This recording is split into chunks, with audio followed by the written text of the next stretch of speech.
guess there's several ways to look at this. The first thing being whether the employee is an employee at will.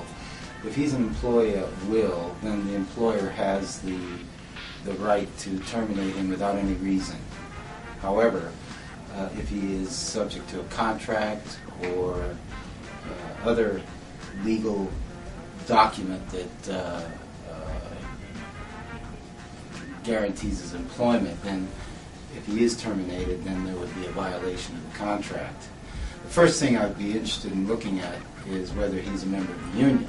Now, I understand that he's middle management or something in that nature, so generally managers would not be a member of the union. But if there was a union involved, then we would look at the see if there's a collective bargaining agreement involved, and if there is a collective bargaining, then he would probably have to deal with the issue with his union rep, and the union rep would represent him against the company. Okay. Now, the other thing that we would have to look for is that as he is a middle manager, the likelihood is that he does have a contract. And as far as termination is concerned, we'd have to look to see what the provisions are for termination.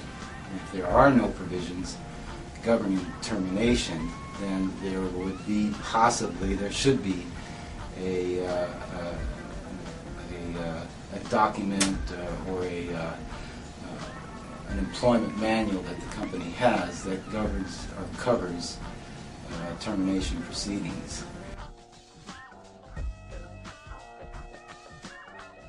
Now, this is kind of an unusual situation because he's working for a company that has a contract with the government, and he became privy to information that the product that was being delivered to the government was not in compliance with the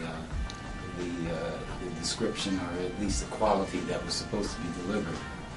And therefore, you have an ethical situation where he's delivering faulty products to the government. And by delivering faulty products to the government, there could be possible danger involved, etc. And so he has that ethical duty to make known his concerns about that delivery. Now, most states have what is known as a whistleblower statute. So if he was terminated and he was engaged in reporting a faulty product being shipped to the government, then he should be protected by the whistleblower statute, which states basically that employees are protected from any retaliation on the part of the employers. So that would be the considerations I would give. Number one, you look to see if there is a contract. Okay? Whether that contract has any provisions for dealing with terminations is the first thing to consider. Absent that, then you would look for the employment manual that the company has, which most companies do have, and those manuals should contain provisions for termination. And then finally, the whistleblower. So in my estimation, he's probably being discharged in violation of the law, whistle statute, or in violation of the contract, and the company would have, in essence, breached the contract.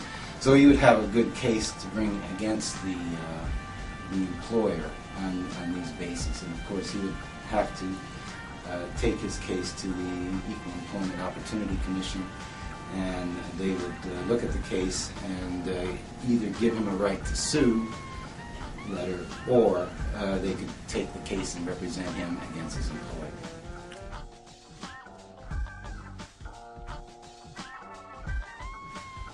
Yes, actually, if now I'm not familiar with the procedure involving defective products being delivered to the government, but if the government contract with the employer is